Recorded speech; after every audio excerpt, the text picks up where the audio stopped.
Hello everybody. आज के lecture हम एंगल ऑफ इंटरसेक्शन पर कुछ प्रॉब्लम्स का डिस्कशन करेंगे। प्रॉब्लम को पहले बोर्ड पर लिखा हुआ है ना।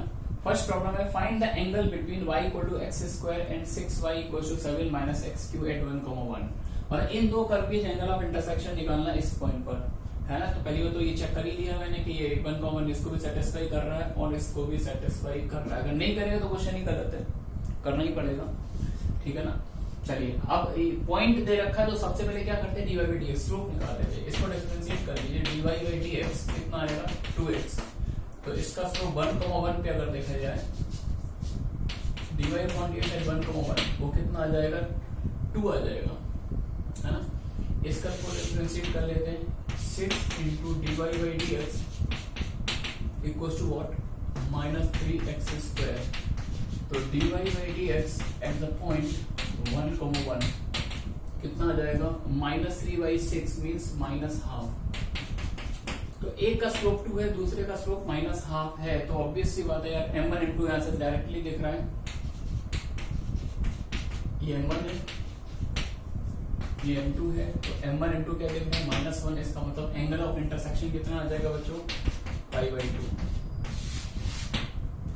ठीक है ना। Next question, find the angle between the curve 2y square equals to x cube and y square equals to 32x at a point other than origin. अब दो कर्व दे रखे हैं, एक तो ये कर्व दे रखा है, एक ये कर्व मैंने पहले बताया था, इसको बोलते हैं सेमी क्यूबिकल पैराबोला। क्या बोलते हैं, सेमी क्यूबिकल पैराबोला। और ये तो पैराबोला है ही। तो इन दो कर्व के बीच मुझे एंगल ऑफ इंटरसेक्शन निकालना उस पॉइंट पर अदर देन ऑरिजिन, है ना। तो सबसे पहले तो थोड़ा सा ट्रेस कर लेते हैं, फील आ जाती है ट्रेस करने से। तो सेमी क्यूबिकल पैराबोला का ग्राफ तो फैमिलियर नहीं। यहाँ पर x पॉजिटिव में ग्राफ बनेगा क्योंकि x निगेटिव डालेंगे तो y डिफाइन नहीं होगा।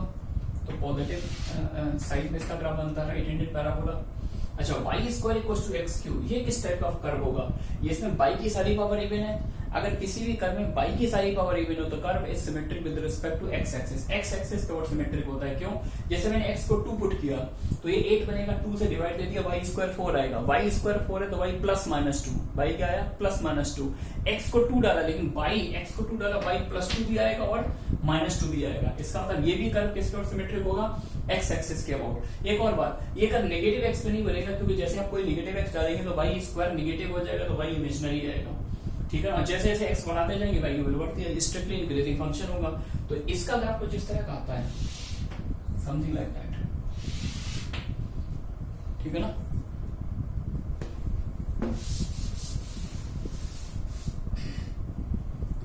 तो ये वाला कर्व है आपका, और जो ऊपर कर्व बना है दैट इज क्यूबिकल पैराबोला, ठीक है ना। अच्छा, अगर ऑरिजिन पर हम बात करूं मैं, तो ऑरिजिन पर मुझे टेंजेंट निकालनी है। तो आपने पढ़ा था ऑरिजिन, अगर कोई भी कर्व ऑरिजिन से पास होता है और ऑरिजिन पर टेंजेंट निकालनी हो then equating to 0 the lowest degree term. Lowest degree term को 0 कर दीजिए। तो यहाँ पर लोएस्ट डिग्री टर्म क्या है, ये 2 डिग्री 1 डिग्री का, तो x equals to 0 that is y axis. तो पहले पैराबोला की ऑरिजिन पर टेंजेंट क्या, y एक्सिस, ये वाली लाइन टेंजेंट है फर्स्ट पैराबोला, ये वाले पैराबोला की, है ना। सेकंड कर्व जो दे रखा है ये 3 डिग्री का टर्म है, ये 2 डिग्री, ये कर्व भी ऑरिजिन से पास होता है और लोएस्ट डिग्री टर्म 0 कर दो तो इसको 0 करो तो y square equals to 0। y square equals to 0 होने का मतलब y इक्वल टू 0 और y इक्वल टू 0 होने का मतलब x एक्सिस।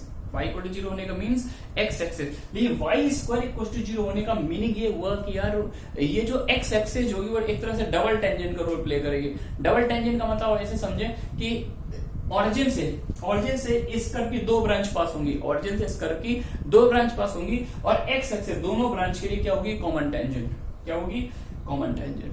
तो ये सब आप लोग हायर मैथमेटिक्स में पढ़ेंगे। अगर 2 कर्व की एक कॉमन टेंजेंट हो, है ना, तो उस पॉइंट को हम लोग कस्प बोलते हैं। क्या बोलते हैं, कस्प। और अगर 2 डिस्टिंक्ट ब्रांच की अलग अलग टेंजेंट हो, जैसा शायद हमने फोलियो में बताया था आपको,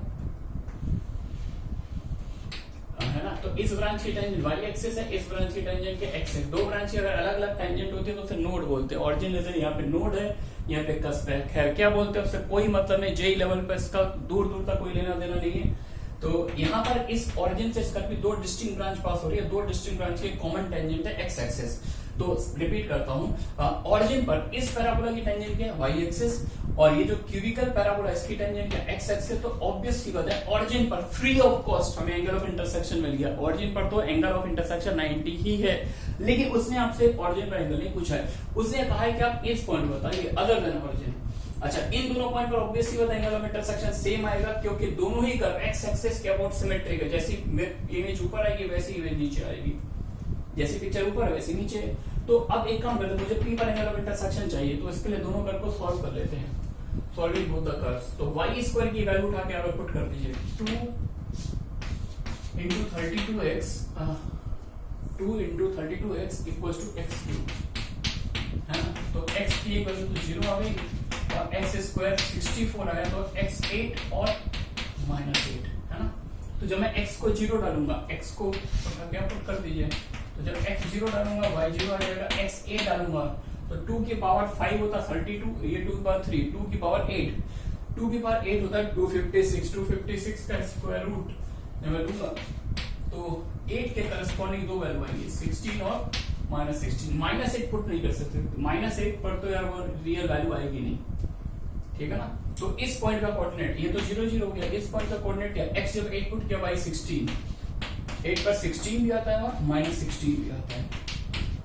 तो मैंने पॉइंट ऑफ इंटरसेक्शन निकाल लिया। अब मुझे क्या चाहिए, टेंजेंट का स्लोप, तो कर्व को डिफरेंशिएट करना पड़ेगा।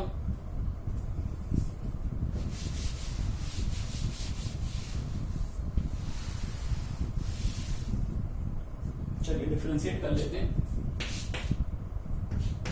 4y into dy by dx equal to 3x square, सही है ना। This implies dy by dx आएगा मेरे पास 3x स्क्वायर अपॉन 4y, लेकिन मुझे dy by dx कैलकुलेट करना है इस पॉइंट P पर। dy by dx at the point P, तो 3/4 into x square means 8 into 8, है ना, अपॉन y मींस इस पॉइंट का y कोऑर्डिनेट 16, 8 to the 16 और 4 to the 8, तो यार ये तो 3 आ गया, इसको मैं बोल दूंगा m1। अब इसको डिफरेंशिएट कर लेते हैं, 2y into dy by dx equals to 32, it means dy by dx आएगा 16 upon y। अब अगर मैं dy by dx को कैलकुलेट करना चाहूँ एट द पॉइंट P क्या है, तो y को 16 पुट कर दीजिए, 16 upon 16 that is 1, जिसको मैं बोलूंगा m2। तो इस पॉइंट पर एक की टेंजेंट, एक पैराबोला की टेंजेंट का स्लोप कितना आ रहा है 1, है ना, और जो सेमी क्यूबिकल पैराबोला है उसकी टेंजेंट का स्लोप आ रहा है 3। मुझे ये एंगल निकालना है, तो बस क्लास 11 का कोऑर्डिनेट ज्योमेट्री वाला फॉर्मूला लगा देते हैं। tan थीटा बच्चों क्या पड़ा था, mod of m1 minus m2, m1 minus m2 upon 1 plus m1 into m2, तो ऊपर 2 नीचे 4, हाफ आ गया, थीटा इक्वल्स टू आ गया tan इनवर्स हाफ। कैलकुलेशन एक बार थोड़ा जरूर चेक करते रहिएगा, ठीक है ना। मूव करें आगे, ठीक है।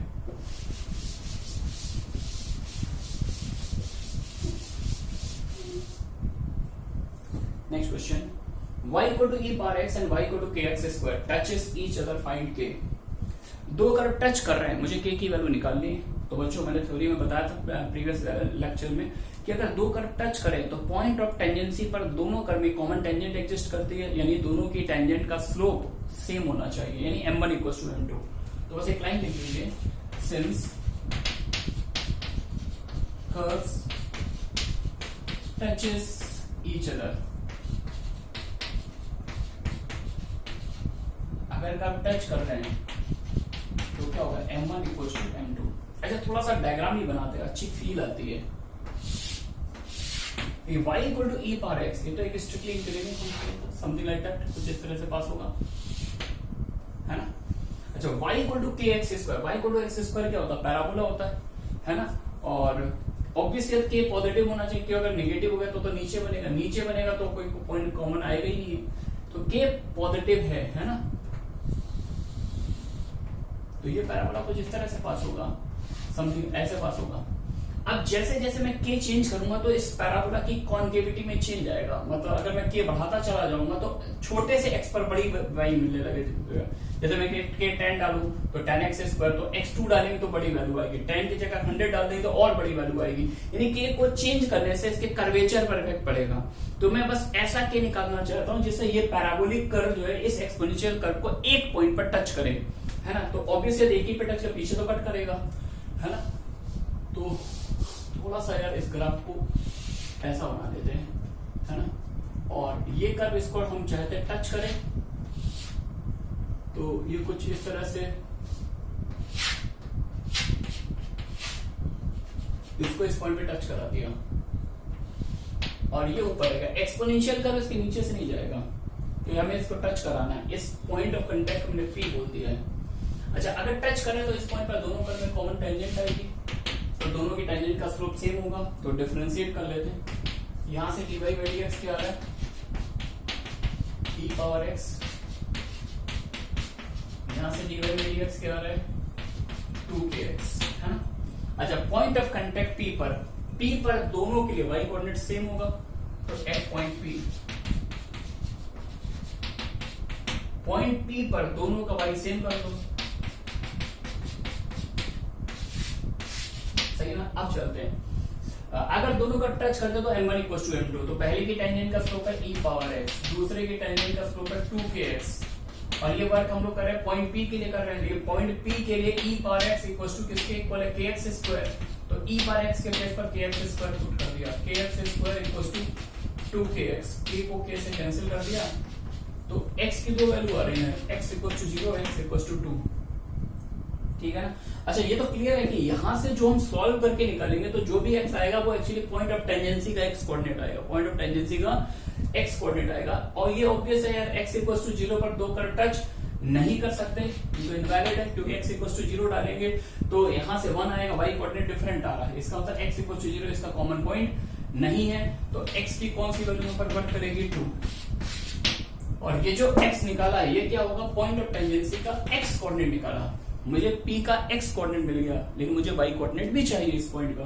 तो अगर y कोऑर्डिनेट निकालना है तो इस x को उठा के यहाँ पर पुट कर दीजिए, कर में इसको उठा के पुट कर दीजिए, तो y कोऑर्डिनेट बच्चों क्या मिल जाएगा, e स्क्वायर। तो x coordinate 2, y coordinate e square. तो हमने पॉइंट ऑफ टेंजेंसी निकाल लिया, है ना। लेकिन मुझे यार k की वैल्यू चाहिए थी, तो ये जो पॉइंट P आ रहा है, ये पॉइंट P जो है इस कर्व पर भी तो लाई करेगा, पैराबोला पर। तो पॉइंट भी अगर पैराबोला पर लाई करेगा तो इसके कोऑर्डिनेट इस इक्वेशन को सेटिस्फाई करेंगे। तो y को पुट कर दिया e square equal to k into x square 4, then what is the value of k from here, e square by 4, k आ गया e square by 4, ठीक है ना। चलिए मूव करते हैं नेक्स्ट क्वेश्चन पर।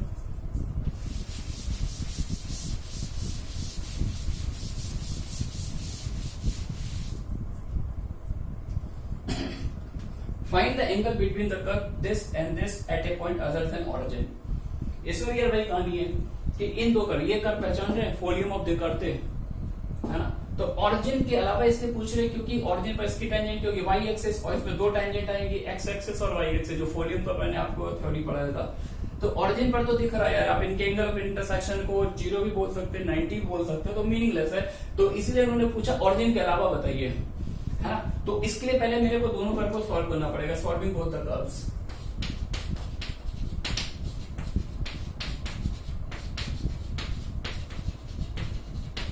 सॉल्व कैसे करेंगे, x को इलिमिनेट कर देते हैं, x की वैल्यू y स्क्वायर उठाकर फर्स्ट कर्व सेकंड में पुट कर देते हैं। x को y स्क्वायर पुट करोगे what you get, y to the power 6 plus y cube equal to x मैंने y स्क्वायर पुट कर दिया 3y क्यूब, है ना।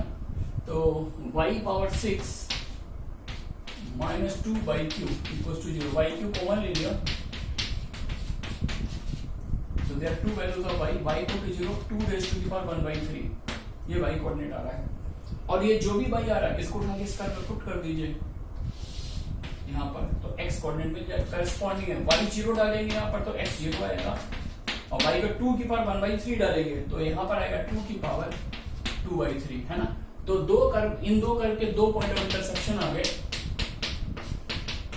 एक तो 0,0 पे इंटरसेक्ट करेंगे दोनों कर्व, और एक इंटरसेक्शन पॉइंट आएगा 2 की पावर 2/3, 2 की पावर 1/3, ठीक है बच्चों।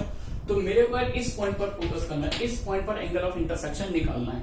तो बस पॉइंट आ ही चुका है, अब छोटा सा काम करना है, डिफरेंशिएट करके स्लोप निकाल लेते हैं। तो पहले का को डिफरेंशिएट कर लो, इस पॉइंट को मैंने पी कॉल कर दिया है ना, डायग्राम बिल्कुल भी बनाने की जरूरत नहीं हूँ, डिफरेंशिएट कर लो 2 by into D by D x, 1 आ गया,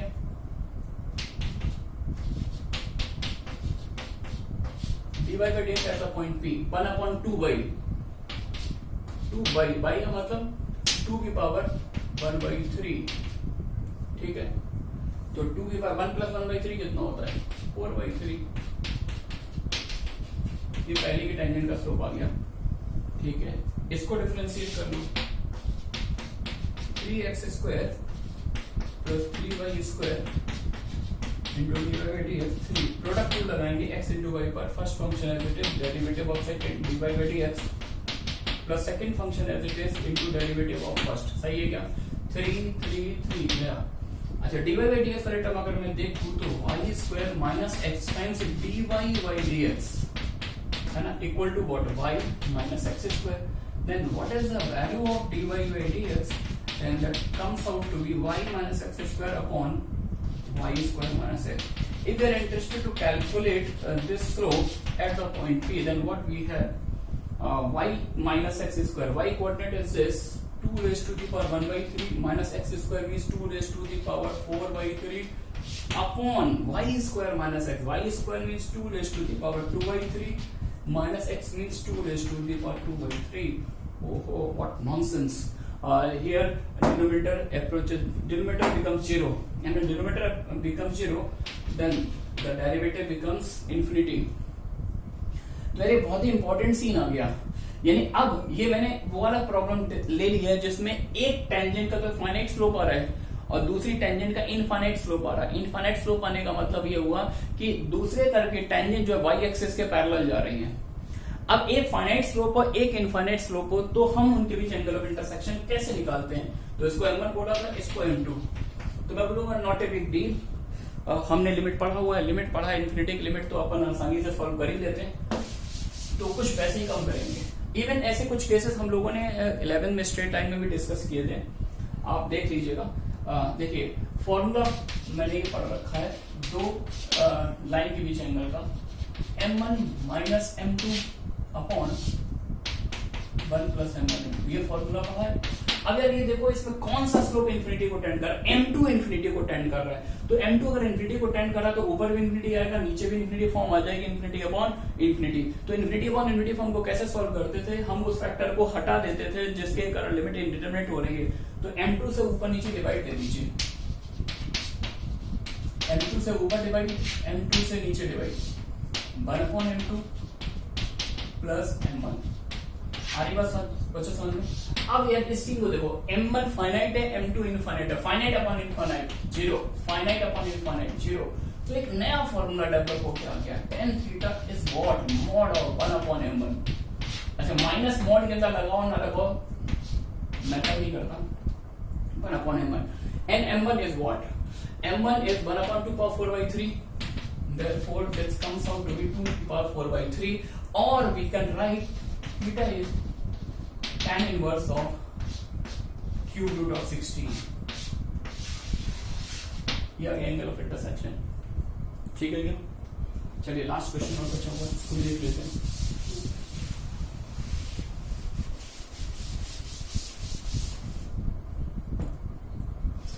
y दे रखा mod sin x plus mod cos x का इंटीग्रल पार्ट है ना, और एक ये कर दे रखा सर्कल दे रखा है x² y² 5, angle of intersection निकालना है। तो सबसे पहले तो हम इसकी बात करते हैं, इसका इंटीग्रल पार्ट ले रहे हैं, तो ये तो एक फिक्स क्वांटिटी आएगी, कांस्टेंट फंक्शन होगा।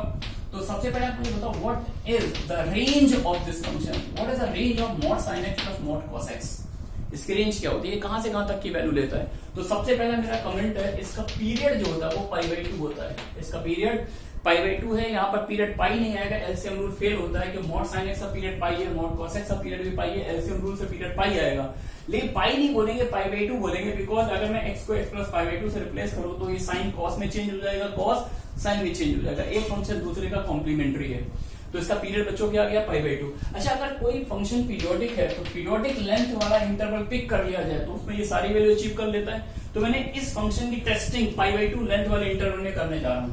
अगर π/2 लेंथ में अगर टेस्टिंग करेंगे तो 0 से π/2 में तो सारे के सारे नंबर पॉजिटिव हो जाएंगे, तो साइन भी पॉजिटिव होगा, कॉस भी पॉजिटिव होगा। सही है क्या? तो sine X plus cos X आ गया। इसको मैं लिख सकता हूं √2 साइन ऑफ एक्स प्लस π/4, है ना। अब आप x को 0 डाल दो, x को 0 डालोगे तो साइन π/4 बने 1/√2 इंटू √2, क्या दे देगा 1। आप ऐसे देख लो, x को 0 डालोगे तो 1 हाइट से स्टार्ट होगा ये। π/4 जब मैं डालूंगा तो ये साइन π/2 बन जाएगा, साइन π/2 मैक्सिमम दे देगा 1, तो ये √2 π/4 तक इंक्रीज करेगा। और जब π/2 डालेंगे तो 90 प्लस 45 135, इसमें फिर से 1/√2। तो ये कुछ इस तरह का ग्राफ आएगा इसका, इस फंक्शन का, ठीक है। और फिर यही ग्राफ रिपीट करता रहेगा आगे इनफाइनाइट टाइम, आपके लाइफ टाइम तक आगे पीछे रिपीट करेगा। बात में समझ आ रही है? तो what is the range of this function? इस फंक्शन की जो रेंज होती है, मिनिमम वैल्यू इज 1 और मैक्सिमम वैल्यू इज √2। तो 1 से √2 मूव करेगा। अगर ये 1 से √2 मूव कर रहा है तो उसका इंटीग्रल पार्ट लेने पर क्या आएगा बच्चों? 1 आएगा, ठीक है ना। तो पहला फंक्शन कांस्टेंट आएगा y = 1, दूसरा सर्कल है। तो यार ये एक डिफरेंट कैटेगरी का क्वेश्चन हो गया।